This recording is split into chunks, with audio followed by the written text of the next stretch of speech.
Hi, Zizaran here with another video, and in this one we are going to do a TLDR of the manifesto. I do have a long full reading if you want to see my initial reaction. This is more of a cliff notes kind of thing for a shorter video. And I did have another video where I did predictions as well. As far as the predictions go, I don't know, I wasn't actually that right. I was expecting things like spell suppression to be changed and a few other things, and a big DD nerf. And a lot of the stuff didn't really happen, at least not the way I thought it would. But we're going to talk about the most impactful changes in this short video, and because of all the previous patches, there's been a bit of an imbalance between really strong builds and really weak builds, making people feel a little bit like they have to play a certain way. Threshold rules, gone, basically, and there's no compensation. They didn't put it anywhere else, so that was a little bit weird. They were like, oh yeah, we didn't want people to feel like they needed to rely on threshold rules to make the builds viable. But then didn't give an alternative. So that's bad, because if you now have to use, for example, greater multiple projectiles on freezing pulse, the damage buff doesn't so much make up for it as it could have or should have. Hopefully GGD will be like, oh yeah, they do need alternatives. Or just put the threshold rules back in. They weren't that bad, really, but I see what they're trying to do. I don't think they necessarily achieved it. Maybe we'll have more information in the patch notes. Again, manifesto is just like an outline of the most important things that they felt the need to mention. It is not everything, and sometimes based on feedback they will change their mind from things done in the manifesto. There's a huge shift in flat damage to be local, and also just a huge buff in damage effectiveness.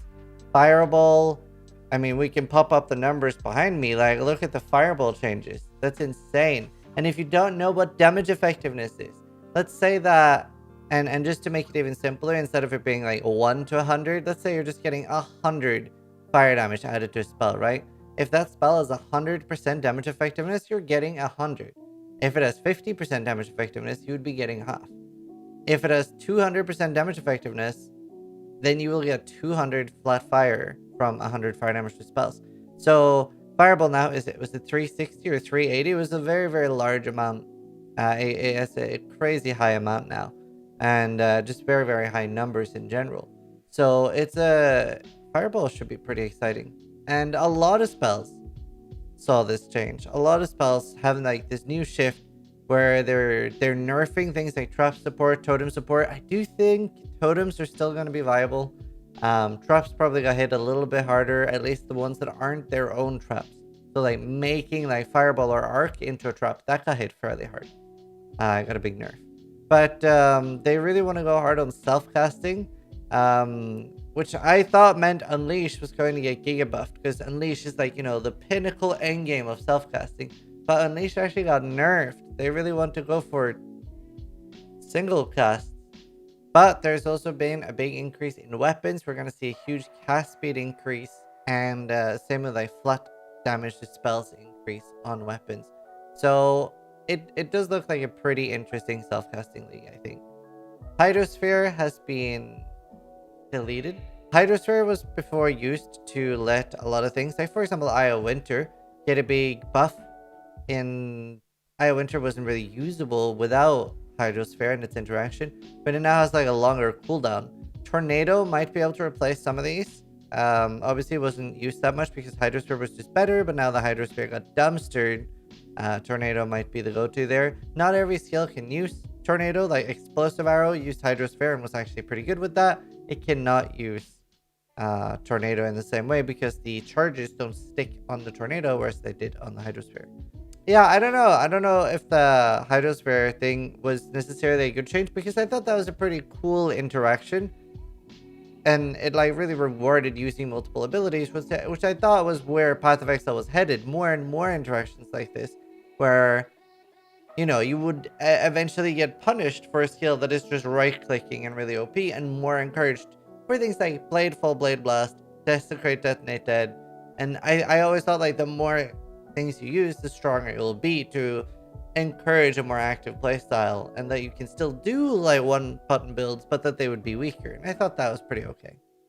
And another thing worth mentioning, spell suppression is not getting a nerf, which is very surprising, and Bex has confirmed there are no defensive nerfs hidden in the patch notes. Not many nerfs this patch.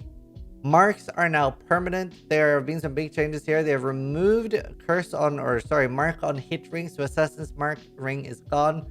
And there is like a new mark on hit ability now, but it seems to only be for attacks, so you can't do it on like Orb of Storms. They do say that marks are permanent, so if you cast it once on a boss, it stays on for the entire duration of the fight. However, there are bosses like Awakener. Obviously, it's changing a little bit, but Awakener is still in the game. And there are bosses like Awakener where, you know, he kind of dematerializes and materializes somewhere else.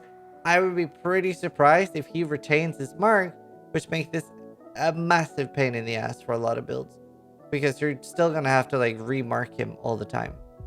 Now, Ignite got a penalty of 28% just to overall to compensate for all the insane buffs that self-casting spells were getting. However, Detonate Dead, there are two versions to play this. You have the on-hit version and you have the Ignite version. Now, Desecrate also got nerfed, and what we would do before, we would bring in a lot of different specters to increase our corpse pool, because every time you desecrate, you can spawn your own specters. So if you brought in a lot of high health monsters, you would have like 50 to 80% of the monsters would be your high health specters instead of random trash that doesn't do a lot of damage. However, this has been changed in the patch to be, it doesn't matter if you bring in multiple, it's just a flat 15% to be your specter, which means there's no reason to bring in multiple. You only need to bring in one high health one. Now, in some ways, this is a buff. By the way, the on-hit version is probably dead. Like, the hit DD is probably dead, because there you want multiple high health monsters and explode them for the corpse damage. However, on the Ignite, especially with a long-lasting Ignite, and it always takes precedence for the strongest one, by the time the next Ignite has gone out, you probably will have hit another Spectre, especially if you focus a little bit more on duration. So the Ignite version actually might be okay, and I confirmed with Bex that it's 15% of each corpse spawn. It's not every time you desecrate you have a 15% chance that it's a Spectre. It's each corpse has a 15% chance to be a Spectre.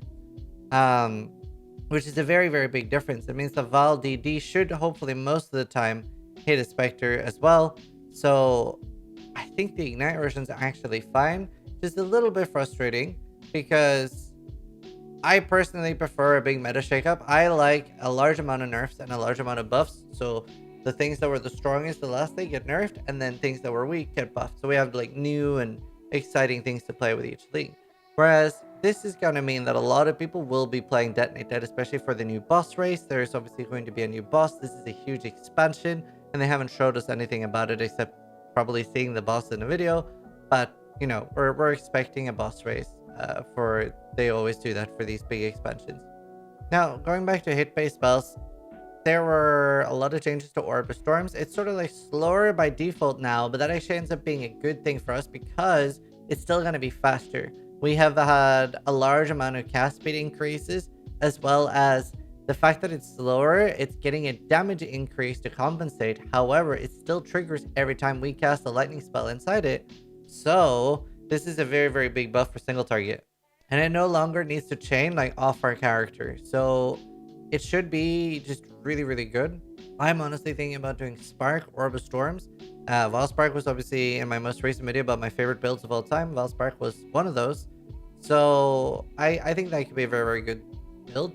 I think, honestly, starting something like Detonate Dead might be really good depending on patch notes, just because you really want a strong starter that you can guarantee to make gear for other builds, and then you start experimenting. That's generally how I always approach leagues, because if I play something that's really strong and can get all of the game done in 2 days and can start farming things, that makes it so much easier to experiment with builds. And again, totems and traps were nerfed pretty hard, as well as triggers. Cospreys and Mjolnir are hit pretty hard. They got an additional second activation time. This usually kills it until they like buff it again. So we'll see what ends up happening there, but it doesn't look super good. Bows got a lot of love as well. There are new quivers, and bows in general are easier to craft. They're just buffed across the board on flat damage, flat physical, flat LE damage, and stuff like that. Just like a large amount of changes. You can now get +1 as a natural roll on any quiver. It doesn't have to be influenced anymore. They are increasing passive support on the skill tree for quivers for bows, it should be pretty exciting. I think things like Ice Shot is going to be really strong.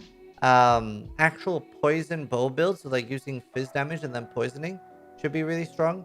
And I still think Toxic Rain is going to be a very strong starter. It did lose like 30% damage, but this should not be enough to kill it. Depending on a little bit on any like nerfs to tank, but obviously people weren't always tanking. A lot of people were playing like Raider or whatever if they were softcore, but Champion would generally just tank everything and be immortal and then just whittle away over time with like 2 or 3 million damage. I think it was a pretty okay manifesto. It wasn't like anything special. I'm very much looking forward to the teaser and the patch notes and stuff like that. But I am very excited about the hit-based spells and the cast speed increases and stuff, because that is a fairly fun way to play, having like instant reactive damage and not having to trigger it. So I am looking forward to that. That's honestly the most important thing for me in a league, is do I have a build that I really enjoy, that I really mesh with? So we'll see. And yeah, looking forward to 3.17 and seeing what the new boss is like. Hope you guys enjoyed the TLDR of the manifesto. Sub if you liked the video. Thanks for watching. More importantly, try to die than I do.